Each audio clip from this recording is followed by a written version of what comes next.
Namaste. Welcome to Blessing Ready with Commander. I mentioned this before. In this podcast, we meet people. People who have faced life head on. They face the challenges. They've had their moments of happiness, difficulties, suffering, and they come out victorious. Such people are role model for many of us, because whereas the suffering may be different, it is always there. And the ways to overcome may be unique, but you draw lessons. One such person is with us today. Let us welcome Sun. Sun, welcome to Blessing Ready with Commander. Namaste. Namaste, Uncle. Thank you so much. It's a blessing to be there. Sun, thank you for joining us for this podcast. I would like you to start with your childhood. Let's know what it was like, the kind of memories you have, and then we'll move on from there.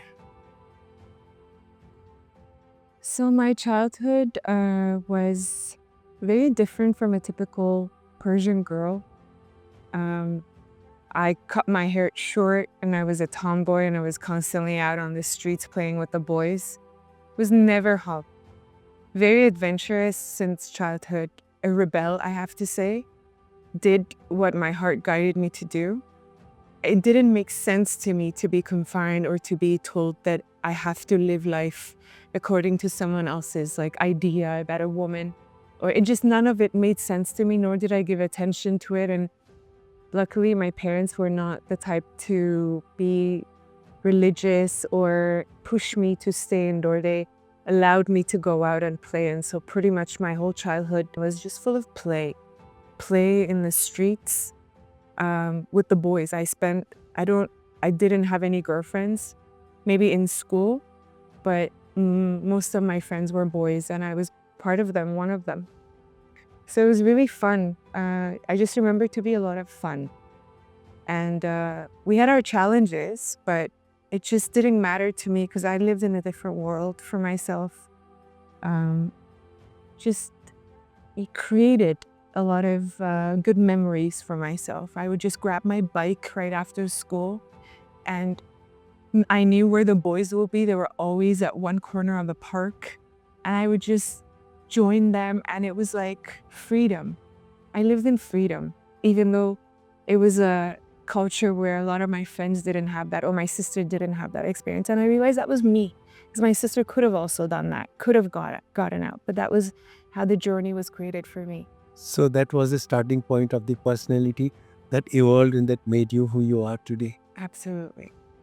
So at what point you realized that there is spirituality around you, and how did your parents and your family sort of add on to that experience? I think looking back at the moment, you don't realize it. I didn't realize it. But then when I go back today, with God's grace, you realize how, the spiritual path was there, but you weren't aware of it. But you become aware of it in His time. I always felt like someone was watching me. I always felt that as a kid. I always felt like I had eyes on me. And I would have to say spending time around my grandma, who was super spiritual, was a important key, but I wasn't at all into spirituality. I respected it. I would have to say it came later in life when I went through what I went through. But looking back, I can say it was always there, even from my childhood, even during my birth, because I was not a planned child. She didn't want to go through the pregnancy again, and she thought it was just too much pressure for her. And while driving, she gets this intuitive voice that, go back home, do not do it. So, I mean, it was there always, but I became aware of it later, the dots connected later.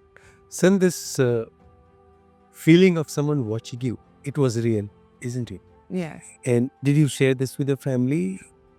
And what kind of response you got from them? I shared it later, like just few years back when, like I said, when the dots connect, because I didn't have any awareness of anything. I knew, I felt you have the feeling, but it's just because, whether it's our conditioning, programming, lack of knowledge, whatever it is, nothing connected for me. I couldn't connect it to anything. Therefore, the mind couldn't make it into a reality or a definite thing. So later in life, I realized, okay, all of this makes sense. All of the things that I've experienced or I felt um, was there for a reason. It just, like everything again happens in divine timing. And even that click happened, I would have to say, when it had to happen. So whereas you had this experience of divine watching you, you never had this connect with this spirituality as such, and that something happened much later. Yes. And then you migrated to Canada. Yes. How did that come about? I was 13. We went to Germany, Syria first, and then Germany, and then we landed up in Canada. So actually, we went to Singapore. So we went to multiple countries, and we went 3 times. So we went once, and then we were returned. We came back. The guy who was doing our work, trying to take us out of the country, was unsuccessful the first time. The second time was unsuccessful, and then finally the third time. It was always a 3 with divine and me. 3 ailments, it's just, it'll all connect in my story. But we Tell me a little more about this 3. There's this, there's everything that has happened for me. Pretty much, it ended up being in 3 episodes. Like I said, I was bedridden in 3 times. I was ill for 12 months, 11 months, and then 7 months. And then the church that I was sent to, it was called C3. Connecting to my spiritual, to my guru and how he appeared in front of me. I saw his third eye. So for me, 3 and the Om, everything just landed up to number 3 for me. Going out of Iran 3 times. We'll get to that soon, but you mentioned illness. Yeah. What happened? So when we left Iran, the source of unconditional love and love for me finished. The only source of love for me was my grandma. And I didn't have that love from my parents. There was no love. There was no love between my parents, and it wasn't present in our home. So a lot of my suffering and ailments actually started from the home itself, because witnessing that inside of the house, especially when we left from Canada, to Canada, that was very evident. You don't see it when you're a kid because you're in a different world. But as you grow up, you start noticing certain things. And my grandma being the only source of love, and that vanished. So when we left, it became, life just turned around. Canada's culture is mainly work. So we started, and we didn't have financially, we were not at a place where we could, just live at home and go to school and come back home. It wasn't like that. We had to work to provide for ourselves. So I started working since 14, and just work and go to school. And just that culture, the sudden shift from going from that environment that I was in Iran, and then to a different environment that was just so opposite. In Iran, you were around your grandma and family and just this whole warm environment that you're in, and then suddenly to the absolute cold, nobody there. It's just the 3 of us and just work. So it just, emotionally, it was very draining. But again, that presence was always around me and I had a lot of positivity. I didn't do anything, but I just had a lot of positivity around, and I was always positive throughout life. I perceived everything very in a good way, I would say. And it wasn't until 20, so the culture is work, work, work, and of course, with our families as well, that you have to reach a certain status or place in order to be successful or to be, this conditioning that I had also in my family, that you have to reach a level to be approved by your father, by your mother. And so I got to that place, but I was incredibly unhappy, incredibly unhappy. I became a manager at a financial institution at age 25, and this is rare, but grace. I got my own house. Of course, it's a mortgage. There, you don't buy the whole property. You're putting it down a down payment, so it doesn't really belong. I mean, nothing belongs to us, but that also belonged to the bank. But still, to be able to put a down payment, because I had worked so much during my childhood and gathered and saved, I could put down money for a property. But what I'm trying to say is that no matter what I acquired, it would make me happy for a month or 2 months, and then it would just wear off. And it was like, okay, where's the happiness?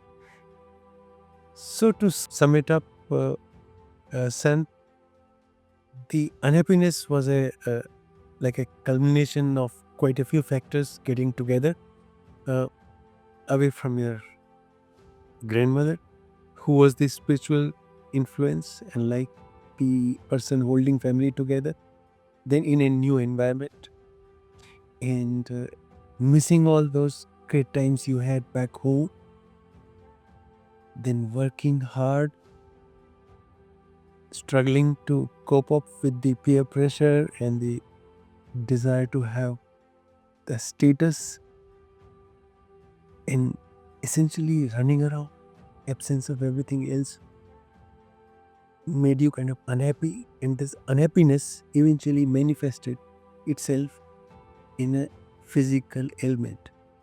Tell me a little about what happened.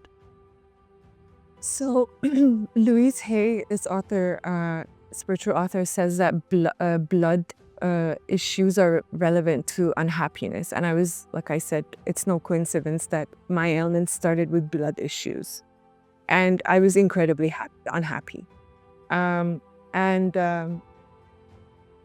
suddenly I was at work one day and I started seeing as if like thousands of bees had stung me, and I had red spots all over my body. And it was like, I was typing and I noticed all these red marks on my body. And it was very unusual because it's like somebody has gone with a pen, has made dots all over your arms. And so I called my doctor and she said, go to the emergency right away. And that's how it started.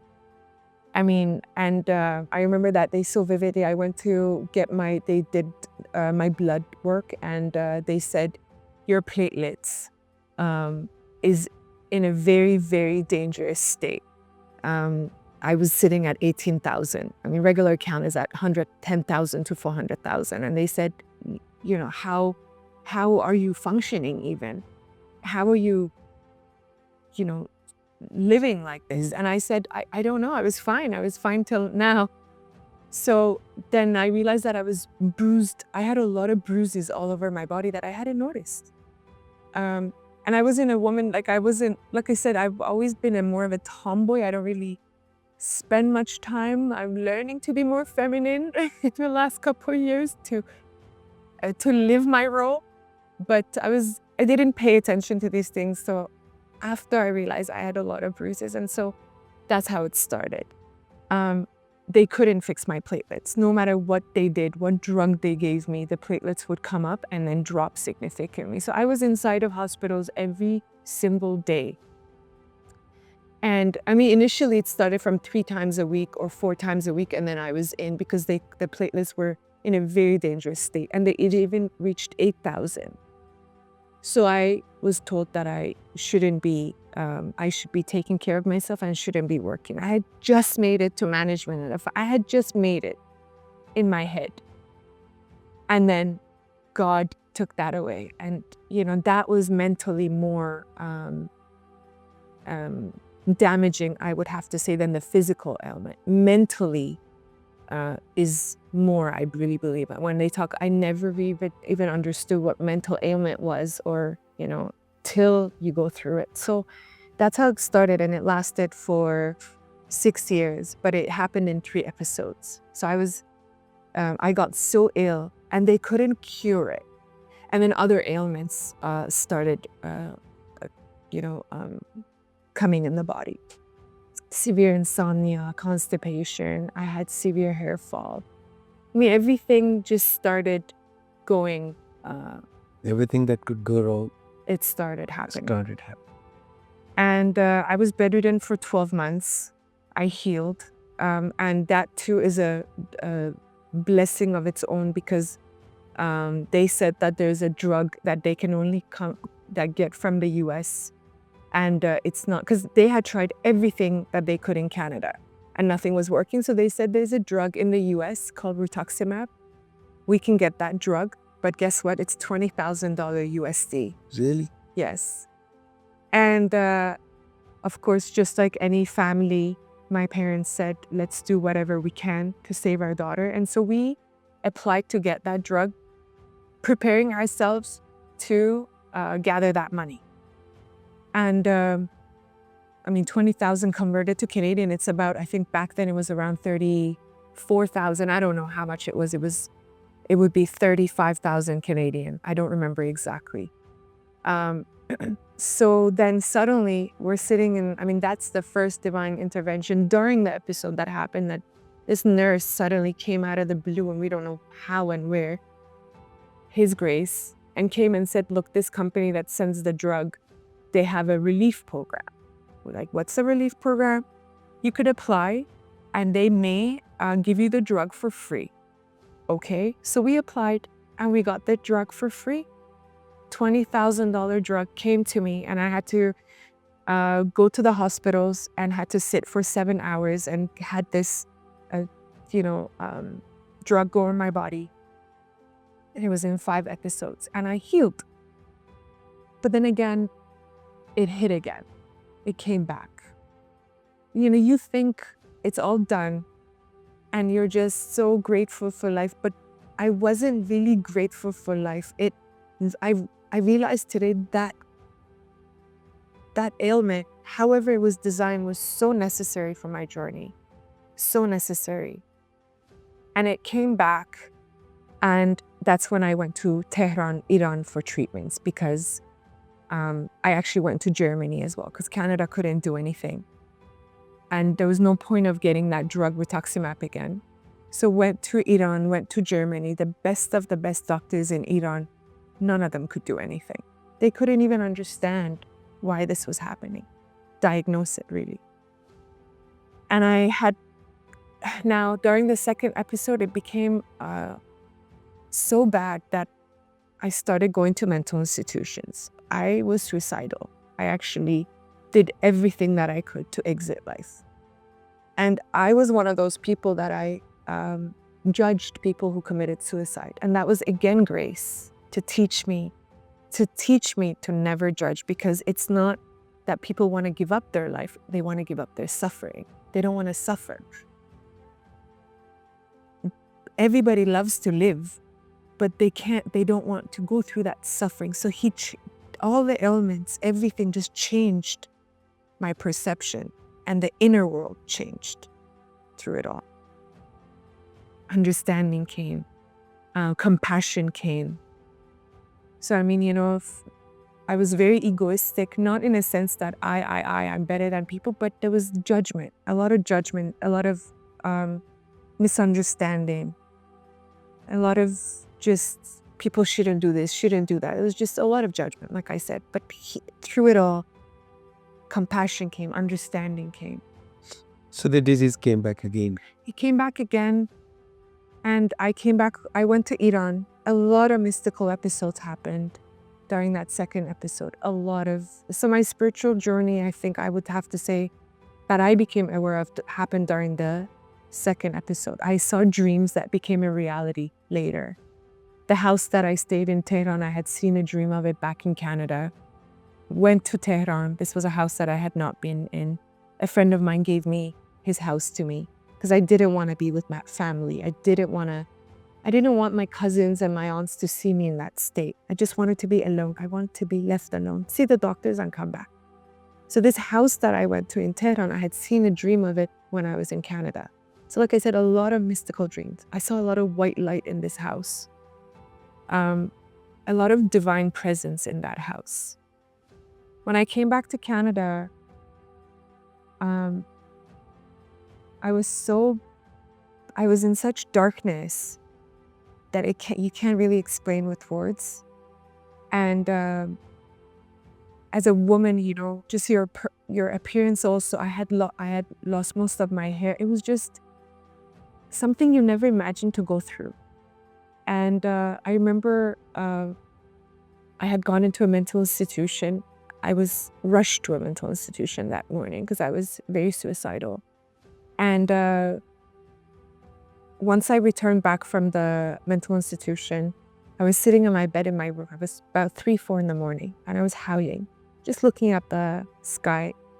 And I was just talking to God, just to the sky. And suddenly I saw a ball of white light. I saw what I thought at the time was the moon, just a ball of light. And to me, I was like, okay, that's the moon. But I was like, wait a second, moon is always on the other side where my mother's balcony is. Moon is never on this side. And then this ball of light started moving outside, like in the sky. And you're not dreaming. I don't know, and I'm wide awake. And this white light played a huge role in my spiritual journey in the 3rd episode. So I see it move and it's moving like in the sky, and it's moving and it's coming and it's coming. And it literally came through the windows of my house, and it came and it got, it's like a baseball size ball. And it came and it went right in my stomach. And I'm just like, I'm definitely crazy. Like something is wrong. Why am I? Because the doctors started saying, I had been told I had bipolar disorder, early signs of schizophrenia. Like the doctors, what they labeled me left and right when it became mental. It was just horrifying. And so, as a human, you're just like, because I don't have any idea of anything. And I'm witnessing. So this light comes, enters your body. And I healed. And you heal. The next day I healed. Yeah. For 3 years as a woman, you have your menstrual cycle. I didn't get it for 3 years. Locked. My body was, so 3 years I didn't have that. And the next morning. Putting back on track. Back on track. And I couldn't tell this experience to nobody, but I started healing. And this experience was in your home, back home with your grandma?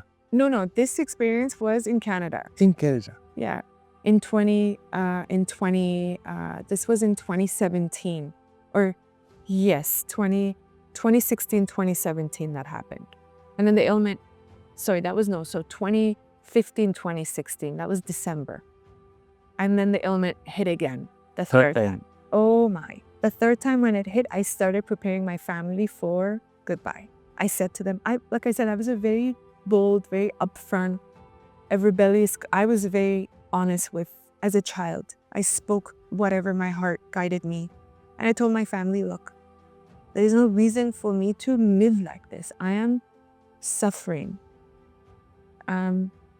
I had, like I said, maybe an hour of sleep every day for 11 months, 12 months. It was something that no human can understand. And so the third time that it happened, they begged me to see the doctors for a bit. And I said, look, up to February 2018, I will. After that, if there's no help, I'm done. And so I was done. And that's when just going to churches, mosques. I knocked on every door you can imagine. Sufi homes in Toronto. I went to, and luckily God had placed me in a downtown Toronto where there was churches all around. So instead of going daily to hospitals, now I wasn't working. What am I supposed to do? So in that turtle walkish way, I used to go to churches, mosques, anywhere to just get out of the house. Our home was gray for years, cloudy. Me as a mother, a parent, my parents just seeing their daughter go through what I was going through. It was just horrific in our home for years. And so that's when I started going to churches. I knocked and knocked and knocked, but nothing. Till I was finally home one day. And what had happened was I got a vision of something that had happened in 2003. And in 2003, I'm going back before the elements. I'm going back to 2003 when I was guided intuitively to go back home and see my grandma. So this is where everything was fine. I had come to, we had left in 1998 when I was 13 to Canada. 6 years later, in 2003, I get guided to go to Iran. And this voice inside said, tell your mother if grandma dies and you don't see her, you'll never forgive her. And I said that to my mom. And a week later, I was in Iran, alone. And one night, sleeping at grandmother's house, I suddenly, early morning hours, maybe it was 3, 4, 5, I don't know, I sit. I get up. I get up from my sleep and I sit. Something pushes my body to sit up. I mean, to this day, I wake up all the time during my sleep, but I don't sit. But something made my body sit. And I sat, and right to the right side of me, I saw a man in my grandmother's house, facing me, a bald-headed man, his hands like this. He was behind my grandmother's closet, and he was standing, I saw from his stomach up. And he had his hands, palms facing me like that, and body tilted to the left. Yeah, left. And like that. And I was sleeping right on the ground, and he was just within a few feet. And I saw everything as mouth, everything human, but didn't see the physical eyes. Saw one vertical third eye. Huge.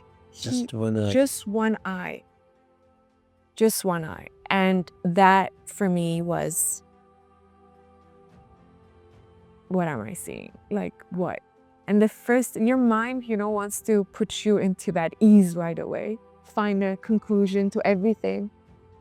And the first thing that my mind said, I'm seeing a ghost. I'm seeing a ghost.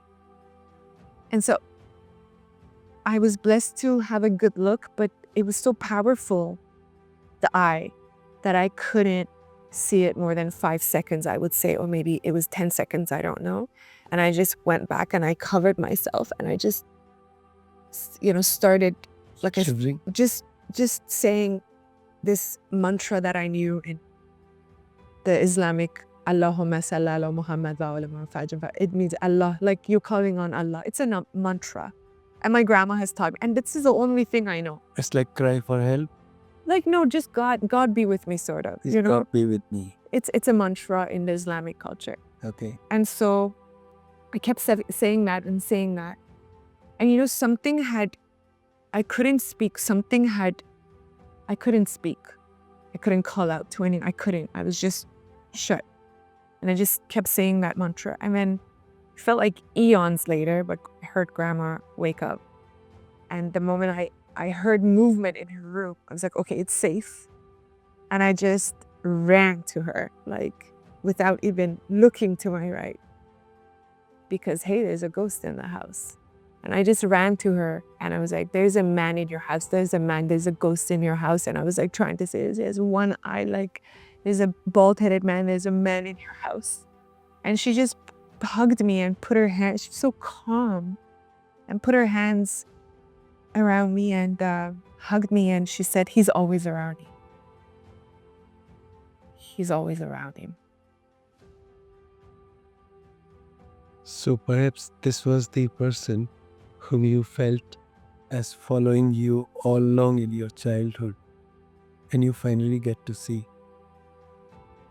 But it wasn't time for the student to know who the master was till years later when I spoke about the ailments in 2018, and the third episode when I finally surrendered. So, but before that, you healed after this?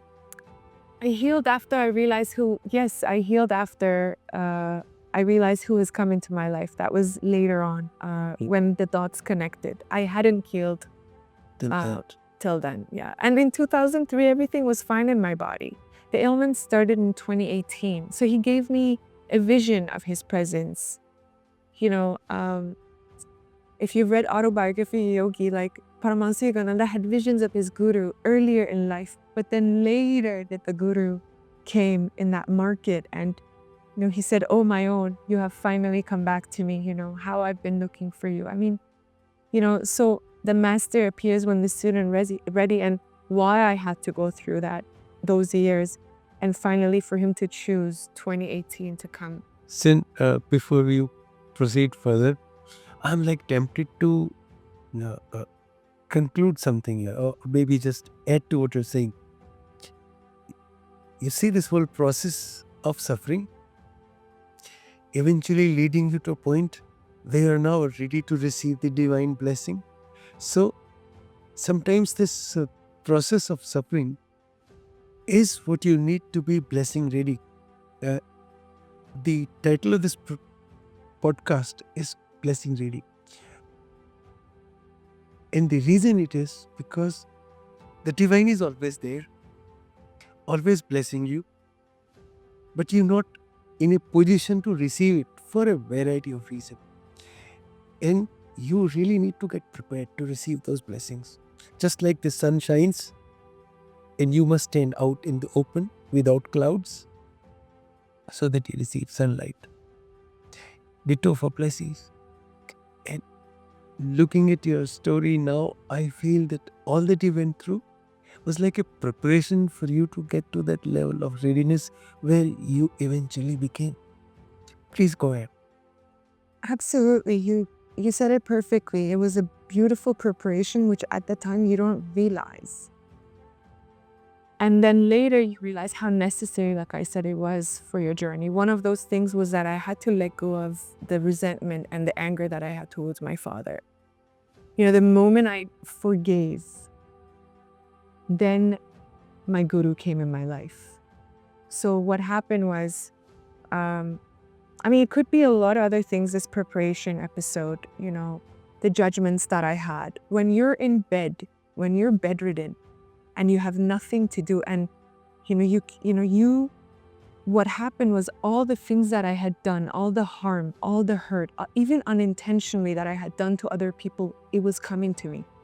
And I just remember lying in bed and seeking forgiveness and sending and seeking forgiveness from. And in fact, I sent text messages. So because I thought I'm at the end of my time, I didn't think I was going to heal. So I was asking for forgiveness from people. Just friends that maybe I had hurt, that we had been separated over one maybe stupid arguments. I was guided, really, I was guided intuitively to seek forgiveness and just send love.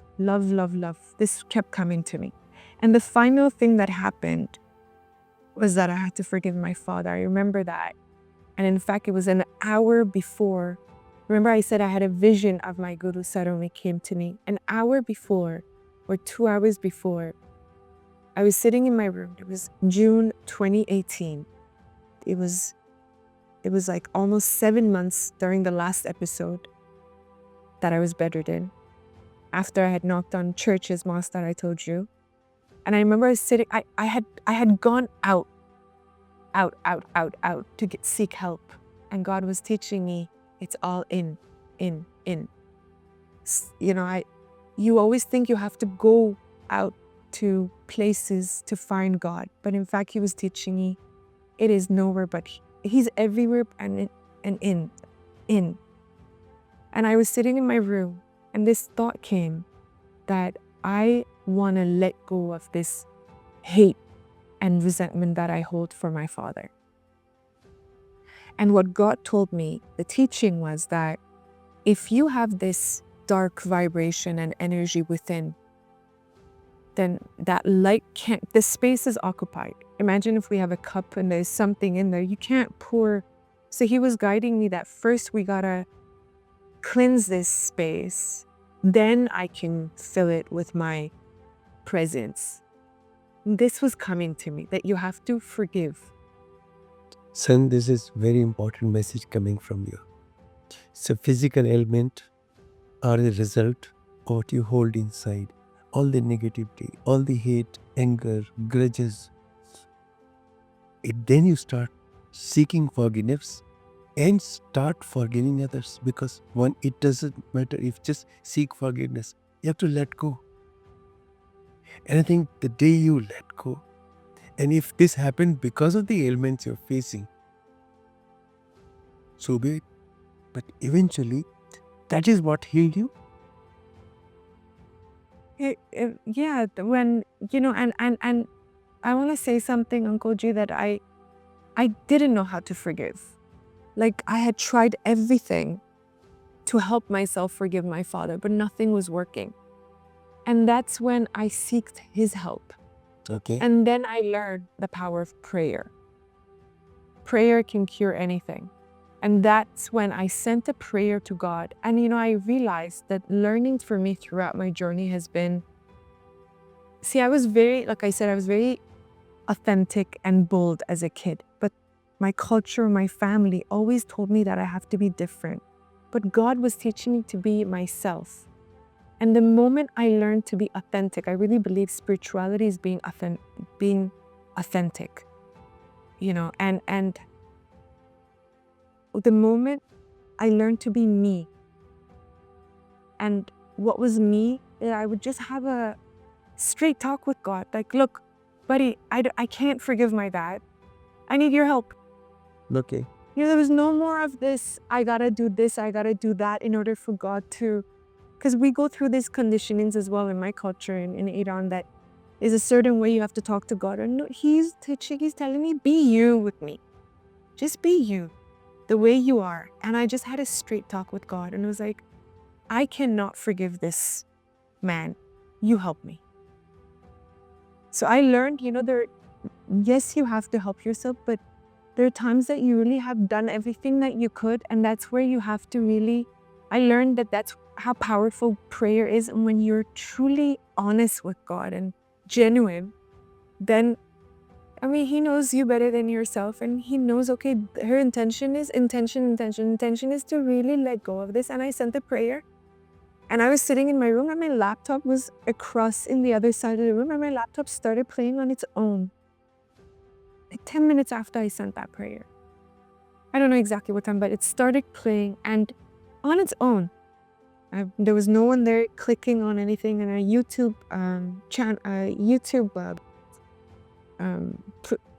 Alan Watts, this American philosopher, his videos started playing. And it said exactly this. It said, you can't forgive because you haven't understood that God has already decided the role and the script of every person that is playing in your life.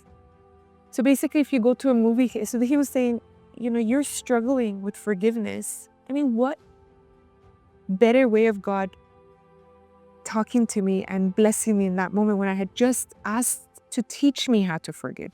Because however way I was doing it wasn't working. So, I needed guidance, and how it came. And through this philosopher, he said, you are not accepting the producer's play.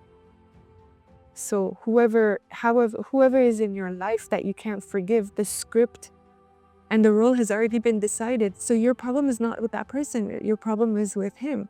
You're struggling.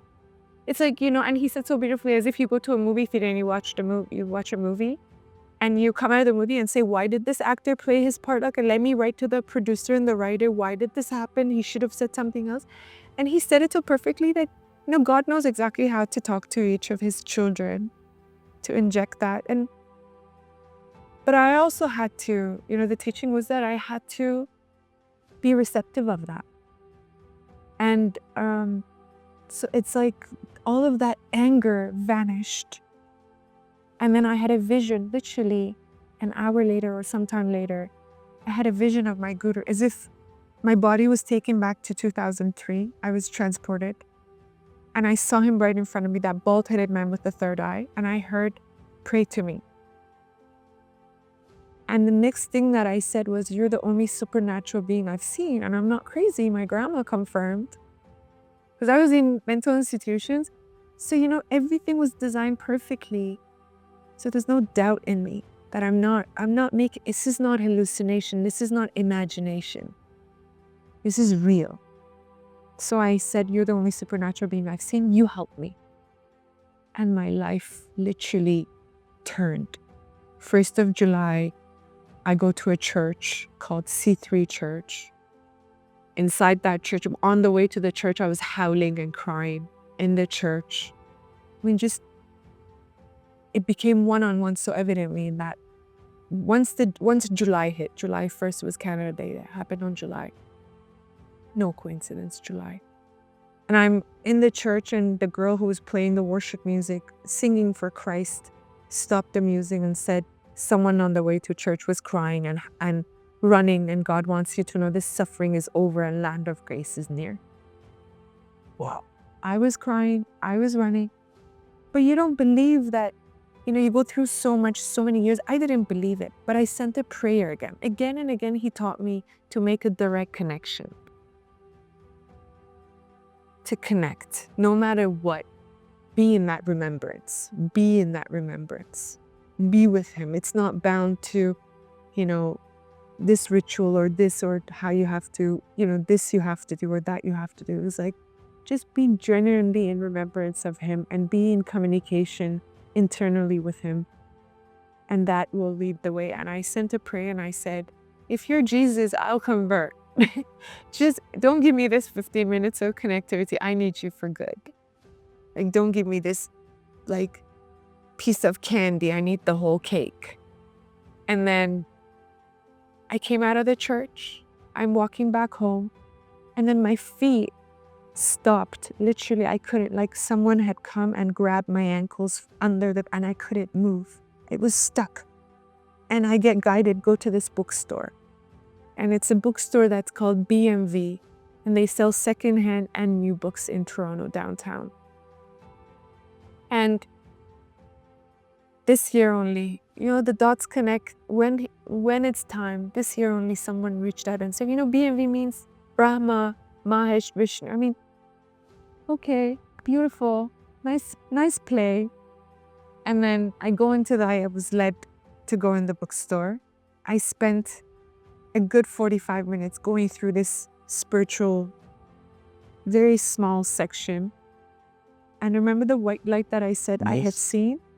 Suddenly, that white light came right, like a lot of mystical experiences where I was like, my body is here, but he takes me back to that. And I was back in my room where I saw the white light. And then again, I was back into that bookstore and I saw the light and the light connected. And right in front of me, I see light written on a book. And then I get guided, take this book out. And it says The Divine Light. I get the book out. I look at the cover. Okay, a bald-headed man wearing white with a gold, white and gold embroidery, we call it. And okay, I read the first page, the author went through suffering and got life and okay. And she got her guru. And I'm like, who's a guru? What's a guru? Okay. But I sent a prayer again. I said, God, you know in what state I am. You choose the books that you want me to. Again and again and again, be with me. And no matter what you do, be in that remembrance. And he was teaching me all of that, And this book comes out. I put it on the floor in my room, never touched it. I had chosen a smaller book that came out with me that day, Experiencing the Supernatural. And then I read that book. 5th of July, I have a dream. I've never even touched the other book with the bald-headed man. And then I have a dream. I have a dream that I'm sitting in a place very disciplined. We have water in glasses, clear glasses, right beside all of us. Like very disciplined, 3 of us sitting. And I'm sitting right in front of a seat, a maroon colored seat, like a love sofa. Very, very simple flowers decorated, candles around. And then there's a door on the left side and it opens and we are told to stand up. So we stand up. And then as if bodyguards come like forming around the door, people like men just came forming, standing around the door. And then suddenly this ball of energy, and it didn't have any color. I just saw an energy, ball of energy. It was blur, but I saw it. And it came and it came and it came and it came and it came and it came and it went right again in my body. And I've never fainted in physical life. I fainted in my dream. I literally went black, fainted, woke up on a bed, red color bed, and like on a far right side of the bed, there lies a bald-headed man with a dark brown long dress. And I wake up from my dream and I'm like, who's this man wearing a dress? Why a man wear a dress? You know, and I was guided to write all these because it was so colorful and so vivid and it was so real. Wrote it down and I just saw the back of the, never did it click, nothing. Then 2 days later, the moment I wake up from my insomnia, my 1 hour, and I used to beg God, please let me sleep for 5 minutes more. No. Up. And my eyes are literally on the book. So I really believe he takes control of, he's the door of everything. And he's designed and written everything so perfectly. And he's the best planner. And he put my eyes on the book, go read the book. I get the book. I go to the patio and I had most of my pain in my head. The moment I opened the book, the pain subsided. I used to wear sunglasses inside. In a room like this, I used to wear sunglasses and earmuffs. I was very sensitive to sound and just that pain in my head. I couldn't take it. And